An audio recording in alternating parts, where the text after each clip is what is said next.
Yeah, bus topology. Bus topology, as I told you, all the computers is connected on a single wire. Okay, single cable called bus. The cable that is used to connect all the computers are called as bus. Okay, so this bus network is also called linear network. Bus topology, on the bus topology, whatever design we follow, it is called the wire which we use to connect to each other is called as a bus. And using this bus, when we create a network, that is called as linear network. Okay, linear means single line, right? Single line network. So let us see what are the features. If we have a network, if we have a, just take the example of our computer lab. Uh, I'll tell you which topology it is used for designing. But let us go on comparing, like as we have this topology with us. Just think our computer lab is connected in the form of bus topology. Okay, what happens? What are the features we can see if we have connected our all the computers in this design? Okay, what happens once it is connected in bus topology? We can transmit the data or instructions in both the directions. Both the directions means we can send something also and we can receive also. Okay, both the things can be done. That is okay. Next point is only one computer can communicate at a time. So here there is a problem. For example, if from this computer somebody is sending a folder to this computer. Okay, they have named it also. I'll take that example itself. Say PCC. PCC computer wants to send some data to PCE computer. This is PCE computer. Then what happens when this is performing some task? When this computer wants to send something, other three computers like these three, like PCD, B, and A, can't do any of the task. Can't do any work. They have to wait. Okay, until this completes sending the data to PCE computer, other computers on the network can't do any of their works. They have to sit idle.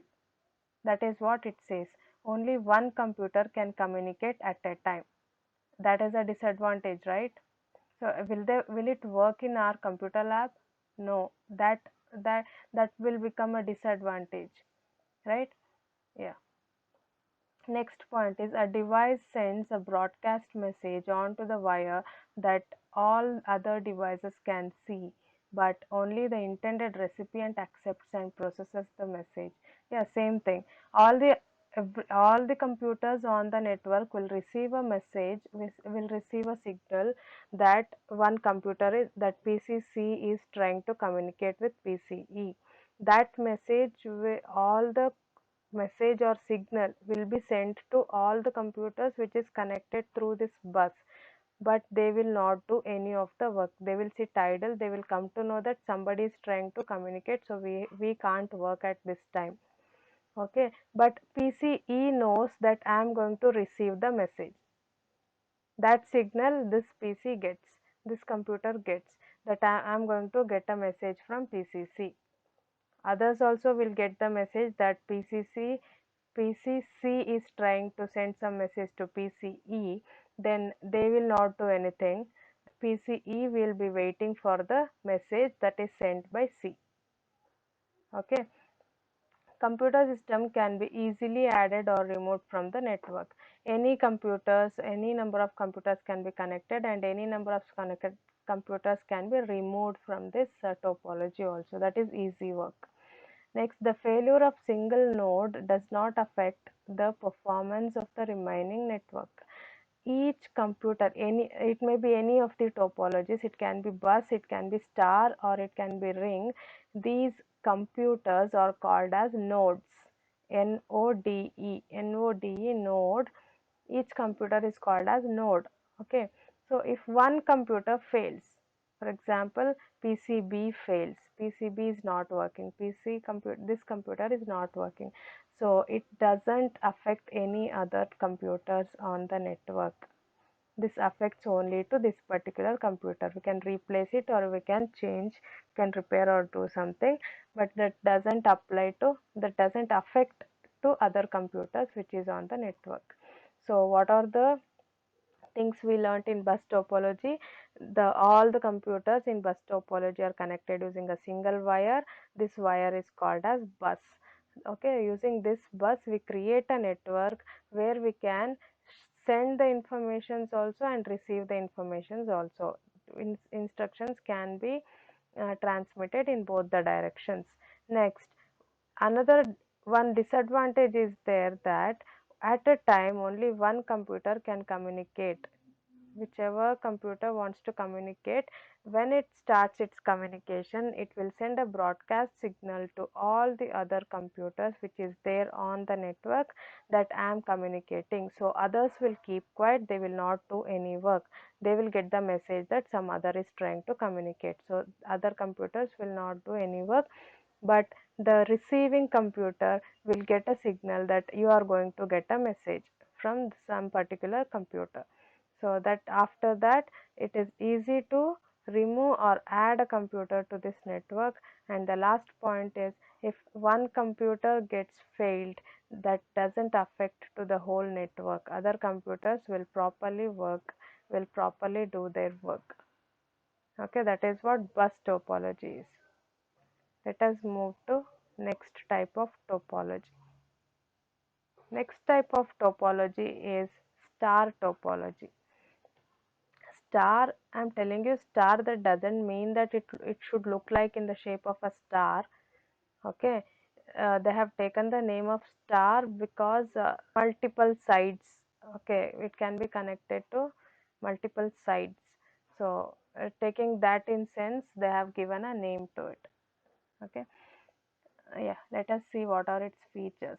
As I told you, all the computers which is on a network is in the topology we call them as nodes, right? All the computers or nodes are connected to a connector called hub, which is placed at the center. The work of hub we learnt in previous class. Just go through that. If you forget the work of job of hub, just go through and come back. Okay, the hub, what is the work of hub is to connect all the computers and pass the information through it. It will keep on receiving the informations or data whatever sent from the computers which is connected on the network, and it passes to the computer whichever it should be. Okay, so that is the use of hub. But unlike bus topology, in bus topology we don't have any kind of hubs. There is only a single wire, that is bus, right? But in star topology there will be a hub. There will be a hub maintained. It can be hub or it can be router or it can be a switch also. Any that kind of connectors, right? This is called as a connector, right? That we learned in last class. What is the work of a router or hub? That is nothing but that checks which computer is sending me data, whether it got a request from a computer, and it sends by checking all the conditions like network traffic, whether the wires are free, whether the data is, and also it checks whether the data is sent properly to the destination computer. All these things are checked by this hub, router or switch. So in star topology the hub exists, right? So next point is the information that is transferred from one computer to another passes via the hub. Yeah, hub stands at the center. For example, you imagine that the data should be transferred from this computer to this computer. So it can't transfer without passing to the hub. It should send the signal first to the hub, then only the hub passes that message to this computer. So every message, whatever the computer needs to uh, transfer or communicate within each other, they need to send first to hub, then only the hub will send to next destination computer. Easy to add or remove nodes. It is also had the same feature what we had in